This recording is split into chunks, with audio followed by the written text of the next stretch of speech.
India's Aircraft Accident Investigation Bureau has released a preliminary report on the June 12 crash of an Air India Boeing 7878 aircraft in Ahmedabad, revealing both the engines had shut down within seconds of takeoff.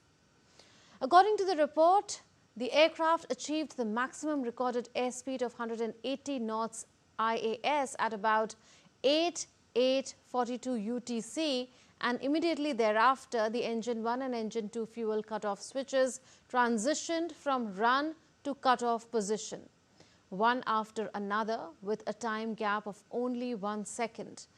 The engine N1 and N2 began to decrease from their takeoff values as the fuel supply to the engines was cut off. The report acknowledges that CCTV footage obtained from the airport showed ram air turbine getting deployed during the initial climb immediately after liftoff.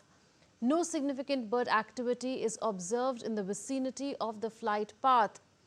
The aircraft started to lose altitude before crossing the airport perimeter wall. Meanwhile, Air India acknowledged receipt of the 15-page preliminary report and said it continues to fully cooperate with AAIB and other authorities.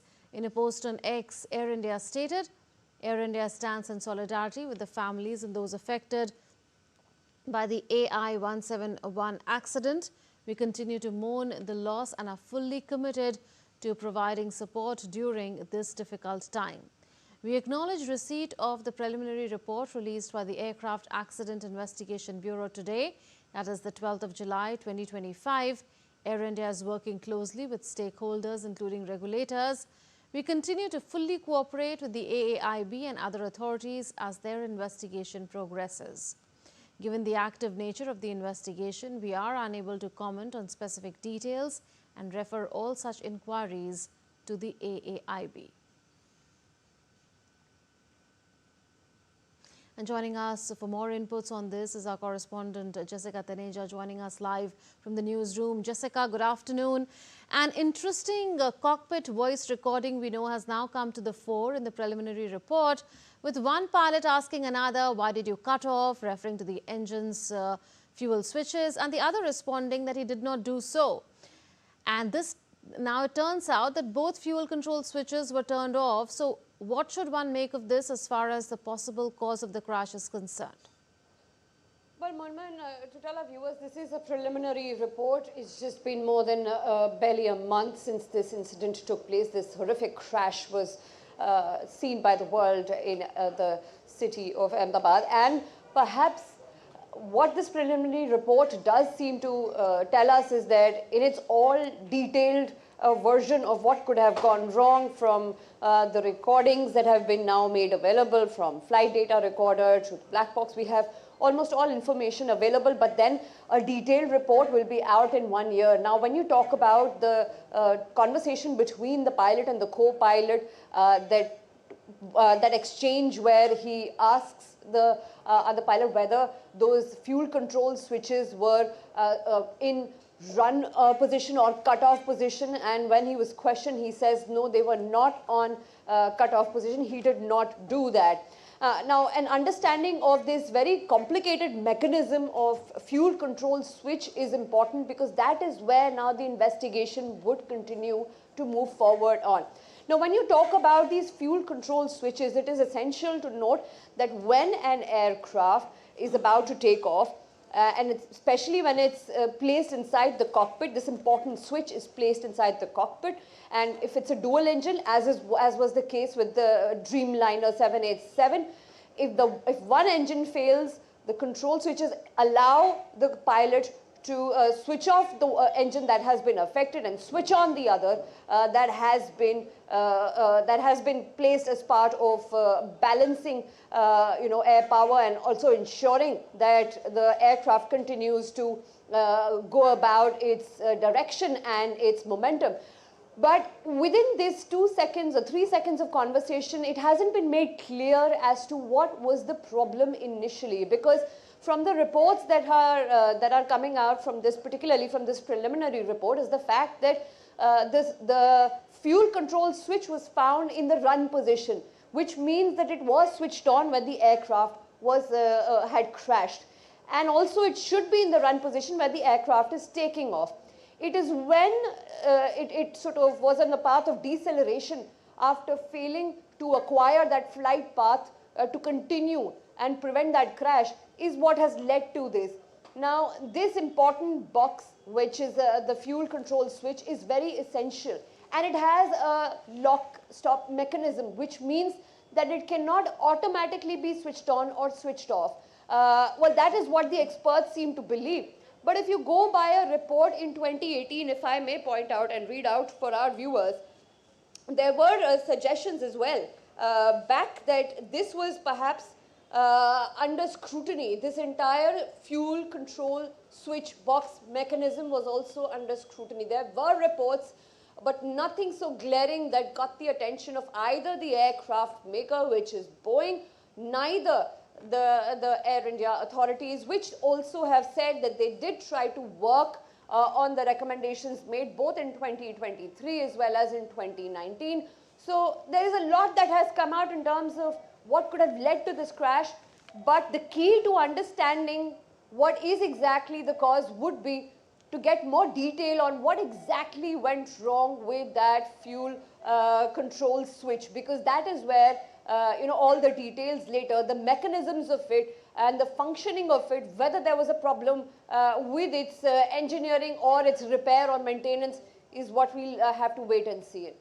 Yes, Jessica, since we know the sequence of how things really played out from the limited information we have from the cockpit recording, which is now detailed in the preliminary report, if you could put before us the unanswered questions now in terms of the switches being in the run position, turned off or turned on position, and if really one of the pilots or both the pilots did turn on the switches, whether both the switches were turned on, whether one switch was turned on, and if they were indeed turned on, then why did they not gain altitude?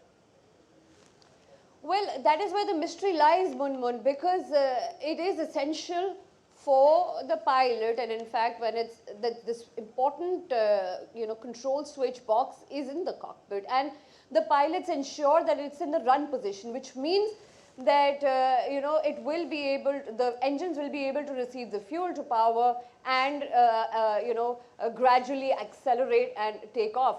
So the pilots ensure that they're in the run position, which means the switch would have been in accordance with what the flight norms are on the basic mechanisms when the aircraft is boarding and about to take off.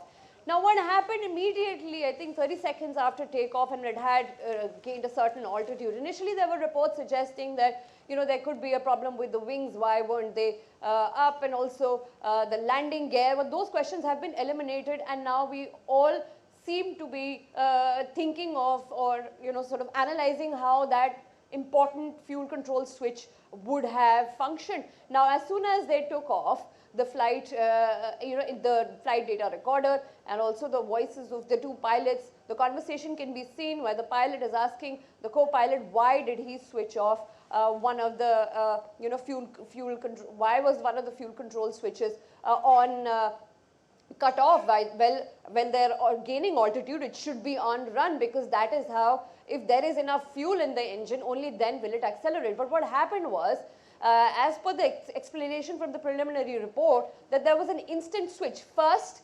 the first engine's switch went to cut off, and within a second, the other switch also went on cut off, which means that both the engines went on cut off mode within 1 second, and then 12 seconds later, both switched on as well, which means that they were again up on the run position, which means the aircraft was receiving fuel and the engines were receiving fuel for that acceleration. But due to the delay in the switching, the aircraft couldn't accelerate, and rather led to deceleration, which then led to its crash. So the mystery is whether this points towards what the conversation between the pilots was there a confusion, or was there a problem in that switch, fuel switch control, which has been a question. And let's not forget, Boeing with all its past criticism of how it has handled aircraft maintenance to a certain parts that have led to